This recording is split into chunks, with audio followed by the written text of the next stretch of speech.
he liked a piece of research that Tasha Keeney had put out on autonomous back then. And I was on a phone call I couldn't get off, but I heard this whooping and screaming through the office. And I thought it sounded good. It wasn't an emergency, so I didn't have to leave that call. But I got out. I said, what happened? Elon. And I said, okay, ask him if we can do a podcast. And we were there the next week. Oh, incredible. Yeah. What do you think of him as an entrepreneur? I think he's the Thomas Edison of our age in terms of his innovative ingenuity.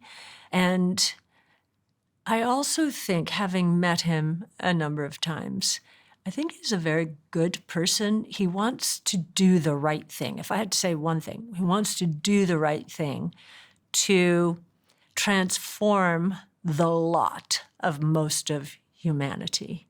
And he started with Tesla, SpaceX and Tesla.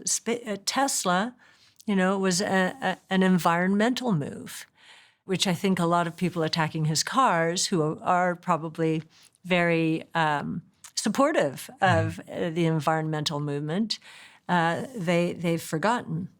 Sending a rocket to Mars and with humanoid robots and ultimately people, he thinks will transform life on Earth as well, because as we've learned from space history, what we learn about material science and technologies that help us break through into these very difficult problems to solve is going to help us here on Earth as well.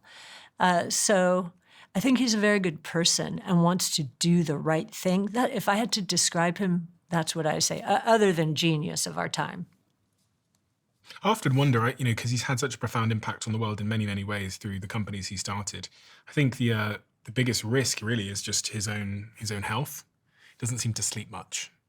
Though he says that he does sleep. I think really? he recommends, I think, if I'm right on this, getting 7 hours sleep a night.